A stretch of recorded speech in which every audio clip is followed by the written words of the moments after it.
네, 오늘은 어린 양, 우리들의 마스코트라는 제목으로 함께 말씀을 나누겠습니다.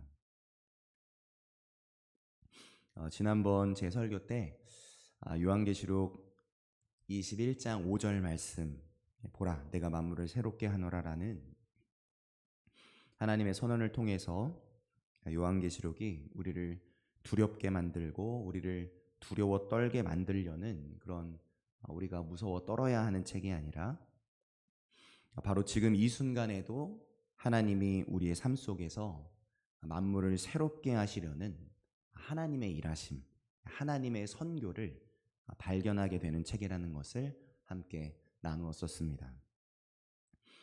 그래서 요한계시록은 언젠가 미래에 벌어질 끔찍한 종말 이야기가 아니라 지금도 하나님께서 이 세상을 회복하시고 재창조하고 계신다는 약속, 즉 하나님의 선교적인 시선으로 읽어야 할 말씀임을 나눴었습니다. 오늘은 그 하나님의 선교적 시선으로 요한계시록의 또 다른 놀라운 장면을 함께 살펴보고자 하는데요. 바로 요한계시록에 등장하는 가장 특별한 마스코트, 바로 어린 양에 대한 이야기입니다. 여러분, 마스코트 아시죠? 나는 마스코트를 잘 모르겠어요. 뭔지 모르겠어요. 하시는 분 혹시 계시나요?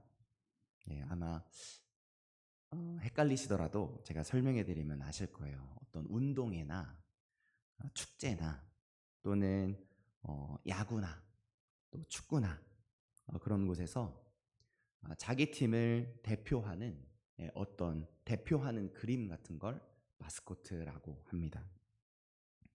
그래서 보통 마스코트에는 힘센 동물들, 뭐 호랑이나 뭐 사자나 아니면 씩씩한 곰이나 이런 힘세고 듬직한 동물들이 많습니다.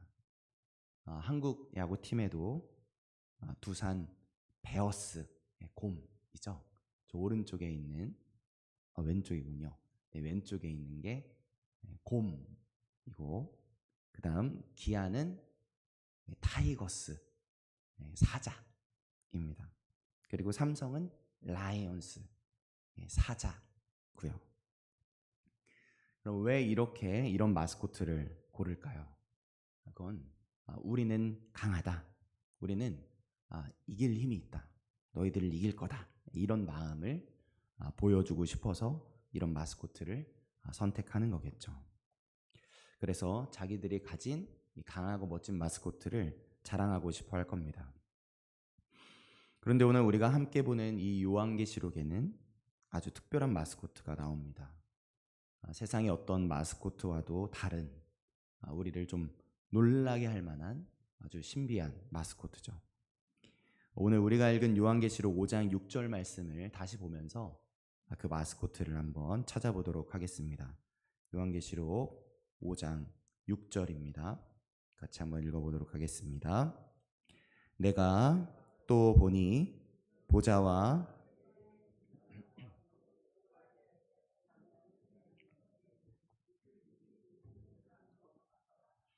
그에게 거기까지만 제가 올렸군요. 네. 내가 또 보니 보좌와 네 생물과 장로들 사이에 한 어린 양이 서 있는데 일찍이 죽임을 당한 것 같더라. 어떤 마스코트가 등장하죠? 바로 어린 양입니다. 여러분 생각해 보시길 바랍니다. 어린 양 하면 어떤 모습이 떠오르십니까? 아마 온순하고 작고 또 힘없고 약한 모습이 화면처럼 이렇게 보살펴줘야 될 것 같은 그런 모습이 떠오르실 겁니다. 사실 어린 양은 우리의 생각보다도 더 싸움을 못하고 누구를 이기기는커녕 자기 자신도 지키기 힘든 동물이라고 하죠. 그런데 심지어 오늘 성경은 그냥 건강한 양도 아니고 어떤 양이라고 합니까? 일찍이 죽임을 당한 것 같은 어린 양이라고 말하고 있습니다. 벌써 세상의 마스코트와는 너무나도 다르죠. 이상합니다. 이 요한계시록은 하나님의 놀라운 승리를 이야기하는 책인데 그 승리의 상징으로 어울리는 힘센 사자나 용 이런 것들이 아니라 이렇게 죽임을 당한 것 같은 어린 양이 나오니까 너무 우리의 생각과는 다르죠. 아마 그 생각은 요한계시록을 쓴 요한 사도도 마찬가지였던 것 같습니다. 요한계시록 5장 1절부터 4절 말씀을 같이 한번 읽어보도록 하겠습니다. 5장 1절부터 4절까지입니다. 내가 보매 보좌에 앉으신 이의 오른손에 두루마리가 있으니 안팎으로 썼고 7인으로 봉하였더라. 또 보매 힘있는 천사가 큰 음성으로 외치기를 누가 그 두루마리를 펴며 그 인을 떼기에 합당하냐 하나 하늘 위에나 땅 위에나 땅 아래에 능히 그 두루마리를 펴거나 보거나 할 자가 없더라. 그 두루마리를 펴거나 보거나 하기에 합당한 자가 보이지 아니하기로 내가 크게 울었더니. 아멘. 요한 사도가 울고 있습니다. 왜 울고 있죠? 요한 사도는 하나님의 모든 계획이 담긴 이 중요한 두루마리를 펼 사람이 보이지 않아서 크게 울고 있는 중입니다. 이제 하나님의 이 구원 계획이 막히는 건가? 우리한테 희망이 없는 건가? 하고 절망하고 있는 거죠. 그런데 바로 그때입니다. 요한계시록 5장 5절 또 한번 읽어보도록 하겠습니다. 장로 중에 한 사람이 내게 말하되 울지 말라. 유다 지파의 사자 다윗의 뿌리가 이겼으니 그 두루마리와 그 7인을 떼시리라 하더라. 아멘. 역시 이번에는 어떤 마스코트가 등장하는 것 같죠? 이번엔 유다 지파의 사자입니다. 사자. 사자하면 얼마나 늠름하고 강한가요? 유다 지파의 사자라고 하니까 요한은 아마 드디어 사자처럼 강한 메시아가 오셔서 이스라엘 또 괴롭히던 적들을 다 물리치고 우리를 구원하시겠구나 하고 기대했을 겁니다. 힘센 장국이나 아니면 능력 있는 지도자가 나타나서 모든 문제를 해결해 주길 바라듯이 분명 요한도 그런 강한 메시아를 기대했을 겁니다. 그런데 요한이 실제로 본 것은 사자가 아니었습니다. 바로 그 다음 절인 5장 6절은 이렇게 이어집니다. 또 5장 6절 중간까지 읽어보겠습니다. 화면을 읽어보겠습니다. 내가 또 보니 보좌와 내 생물과 장로들 사이에 한 어린 양이 서 있는데 일찍이 죽임을 당한 것 같더라. 여러분, 요한이 얼마나 놀랐을까요? 분명 승리를 주실 강한 사자가 보일 거라고 기대했을 텐데 눈앞에 나타난 것은 뭡니까? 죽임을 당한 것 같은, 일찍이 죽임을 당한 것 같은 어린 양이 보이는 겁니다. 아마 이게 뭐지? 라고 생각했을지도 모르겠습니다. 하지만 이 죽임을 당한 것 같은 어린 양은 결코 약한 어린 양이 아닙니다. 성경은 이 어린 양을 뒤이어 설명하는데 이 양에게는 7뿔이 있고 7눈이 있다고 설명하죠. 보통 뿔은 힘을 상징하고 눈은 지혜를 상징합니다. 그리고 성경에서 7이라는 숫자는 보통 완전함을 의미하죠. 그러니까 다시 말해서 이 어린 양은 완전한 힘과 완전한 지혜를 갖고 계시는 분이다 라는 말입니다. 약해 보이나 죽임을 일찍이 당하신 분이나 사실 완전한 힘과 완전한 지혜를 가지고 계신 분, 그분이 누구라고 하는 겁니까? 어린 양이죠. 이 어린 양은 바로 우리를 위해 죽었다가 다시 사신, 부활하신 예수님을 의미하는 겁니다. 죄와 죽음과 모든 악을 이기신 가장 강한 분이신 것이죠. 할렐루야이십니까? 그런데 왜 요한계시록에서는 죽음을 이긴 강한 양이 아니라 죽임을 당한 어린 양이라고 설명하고 있을까요? 그것은 어린 양이신 예수님은 고난을 통해, 희생을 통해, 자신을 내어주는 전인적인 사랑을 통해서 우리를 승리케 하신 분이기 때문입니다. 예수님은 강한 칼과 무시무시한 힘으로가 아니라 십자가에서 자신의 생명을 내어주심으로 우리를 구원해 주신 분이시죠. 이것이 바로 하나님의 선교의 가장 놀라운 역설의 방식입니다. 요한계시록 5장 9절과 10절을 보면 하늘의 모든 존재들이 이 죽임당한 어린 양을 향해 이렇게 찬양합니다. 제가 읽겠습니다. 그들이 새 노래를 불러 이르되 두루마리를 가지고 그 인봉을 떼기에 합당하시도다.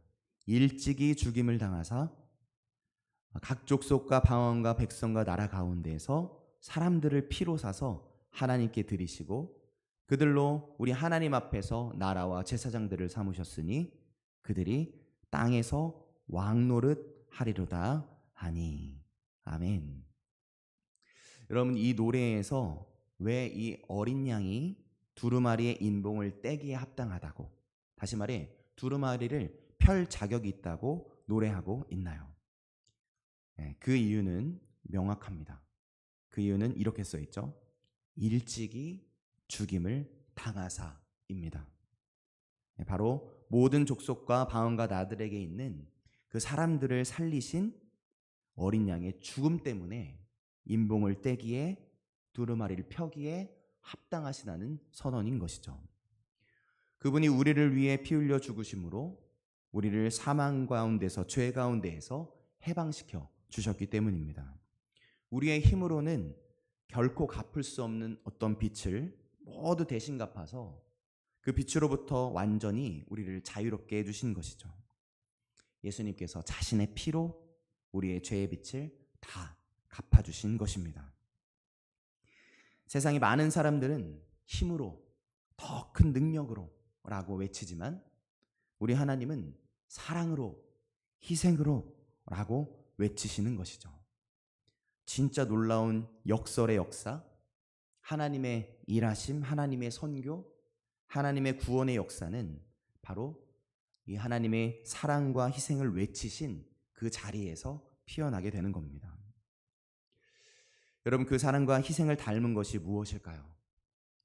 사랑하는 자녀들을 위해 모든 것을 내어주시는 부모의 사랑을 한번 생각해 보시길 바랍니다.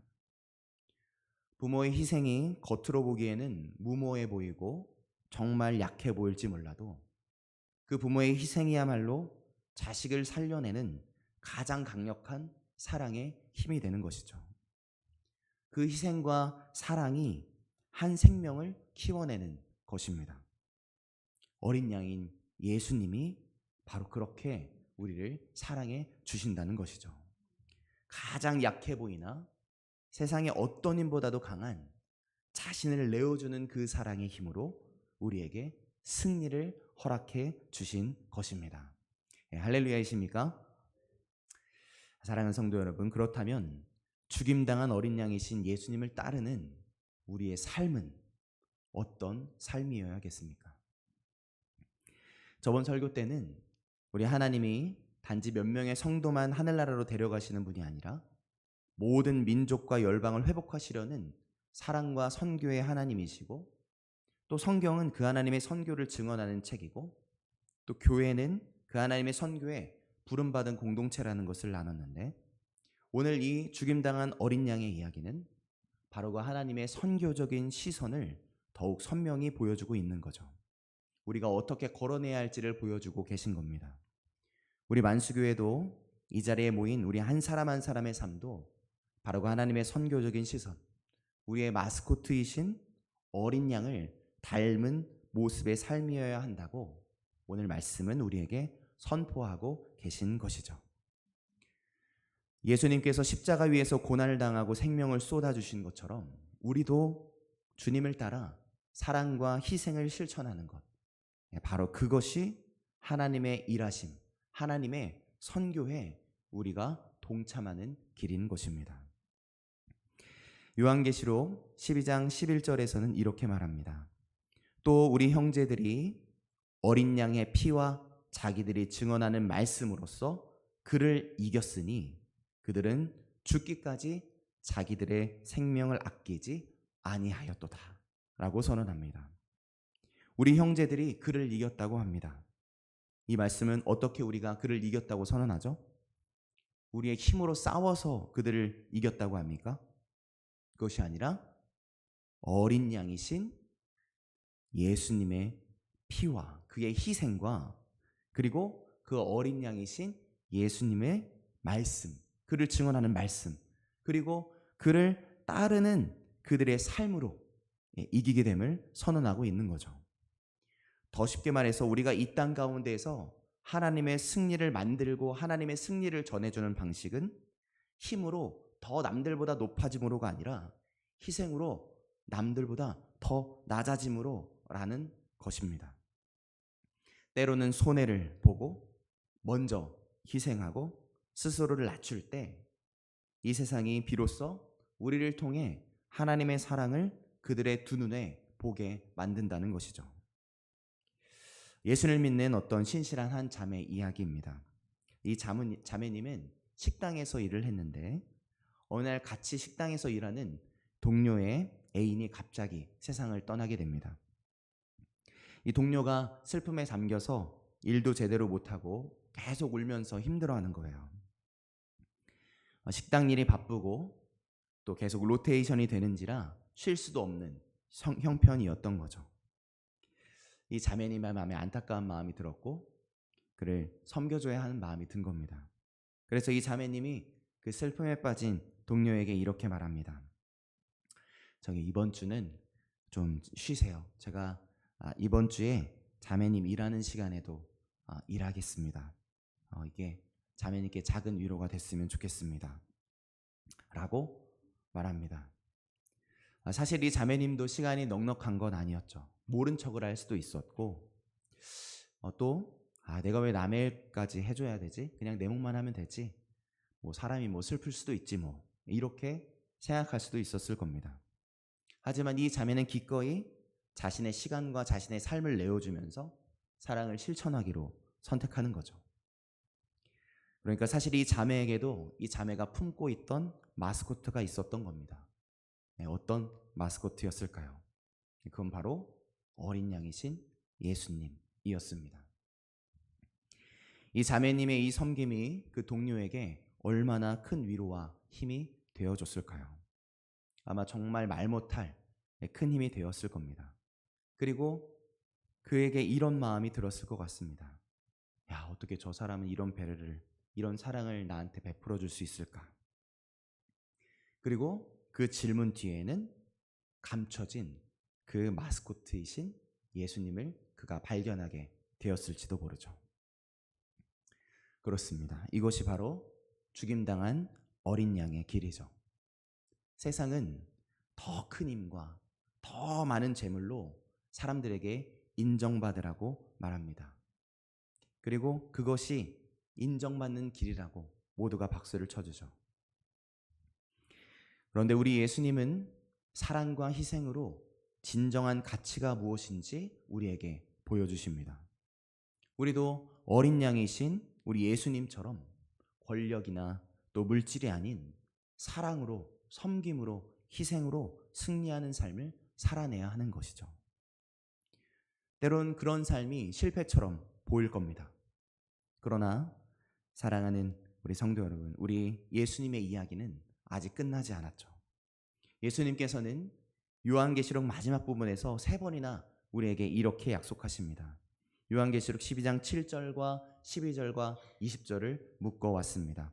우리 같이 한번 주님께서 뭐라고 말씀하시는지, 뭐라고 약속하시는지 같이 읽어보도록 하겠습니다. 보라, 내가 속히 오리니 이 두루마리의 예언의 말씀을 지키는 자는 복이 있으리라 하더라. 보라, 내가 속히 오리니 내가 줄 상이 내게 있어 각 사람에게 그가 행한 대로 갚아 주시리라. 내가 진실로 속히 오리라 하시거늘. 아멘. 주 예수여 오시옵소서. 아멘. 주님은 뭐라고 약속하시죠? 보라, 내가 속히 오리라 라고 거듭 약속하고 계십니다. 무슨 말이죠? 우리의 사랑과 희생이 결코 헛되지 않다는 것입니다. 주님이 다 지켜보고 계신다는 것이죠. 주님은 다 아신다는 겁니다. 주님은 다 보고 계셨다는 겁니다. 그리고 주님을 우리는 만나게 될 거라는 것이죠. 우리 주님은 다시 오실 신랑으로서 우리를 영원한 천국으로 인도해 주실 겁니다. 새 예루살렘의 성전이요 등불이 되어서 우리를 영원히 따뜻하게 품어주실 것이죠. 얼마나 따뜻하게 품어주실까요? 요한계시록 21장 3절 4절은 주님께서 우리를 얼마나 따뜻하게 품어주실지를 가르쳐 주십니다. 이렇게 그려주고 계시죠. 요한계시록 21장 3절부터 4절까지 같이 한번 읽어보도록 하겠습니다. 내가 들으니 보좌에서 큰 음성이 나서 이르되 보라, 하나님의 장막이 사람들과 함께 있음에 하나님이 그들과 함께 계시리니 그들은 하나님의 백성이 되고 하나님은 친히 그들과 함께 계셔서 모든 눈물을 그 눈에서 닦아주시니 다시는 사망이 없고 애통하는 것이나 곡하는 것이나 아픈 것이 다시 있지 아니하리니 처음 것들이 다 지나갔음이로라. 아멘. 얼마나 놀랍고 아름다운 약속입니까? 더 이상 슬픔도 눈물도 아픔도 없는 곳에서 영원히 주님과 함께 사는 날이 오게 될 겁니다. 어린 양은 우리의 목자가 되셔서 우리를 생명수의 강가로 인도하시고 모든 눈물을 닦아주실 것입니다. 그렇게 믿으십니까? 예, 할렐루야입니다. 사랑하는 성도 여러분, 오늘 우리는 요한계시록의 가장 특별한 마스코트, 죽임당한 어린 양이신 예수님에 대해 함께 나눴습니다. 그분은 세상의 모든 힘을 초월하는 희생의 사랑으로 이 땅의 모든 민족과 나라를 구원해 내셨죠. 어린 양이신 그분이야말로 가장 강하고 가장 지혜롭고 가장 따뜻한 사랑을 지니신 분입니다. 전에 요한계시록이 오늘을 새롭게 하시는 하나님의 손길이 담긴 책이라는 것을 나눴는데, 오늘 함께 나눈 마스코트, 죽임당한 어린 양의 이 이야기는 바로 그 하나님의 손길, 그 하나님의 선교가 어떻게 이 땅에 이루어지는지를 보여주십니다. 세상의 방식, 더 큰 힘, 더 많이 차지함으로 이기게 되는 것이 아니라 더 낮은 곳에서 자신을 내어주는 희생과 사랑으로 결국 승리케 하시는 하나님의 놀라운 사랑의 방식을 드러내주고 계시죠. 그렇습니다. 우리 삶 속에서 때로는 억울한 일, 또 힘든 일, 마음 아픈 일들이 찾아옵니다. 우리의 희생이, 우리의 사랑이 무슨 소용이 있는 걸까 하는 질문들이 쏟아지는 때도 있을 것입니다. 하지만 우리는 다시 기억하시길 바랍니다. 우리를 살린, 우리가 품고 있는 우리의 이 마스코트는 호랑이나 사자가 아닙니다. 우리의 마스코트는 바로 우리를 위해 죽임당하신 어린 양이십니다. 그분은 희생을 통해 우리를 구원해 내셨고 가장 약해 보이는 모습으로 이 세상 가장 강한 사랑을 온 땅에 나타내셨습니다. 우리도 그 어린 양을 따라 살아내시길 바랍니다. 사랑과 희생으로 세상을 먼저 섬길 때 결국 살아계신 하나님이 빚어내시려는 진정한 기쁨과 평화를 경험하게 되실 겁니다. 우리의 삶을 통해서, 우리의 작은 섬김을 통해서 예수님의 그 따뜻한 사랑이 세상에 전해질 수 있기를 간절히 소망합니다. 우리 모두 죽임당한 어린 양을 닮은 삶을 오늘도 걸어내면서 주님이 다시 오실 그날 내가 속히 오리라, 내가 속히 오리라 말씀하시며 우리들에게 선언하신 그 소망의 날을 기대하면서 오늘도 믿음의 걸음을, 사랑의 걸음을, 희생의 걸음을 걸어가시는 우리 만수교회 모두 되시길 예수님의 이름으로 간절히 축복합니다. 아멘. 기도하시겠습니다.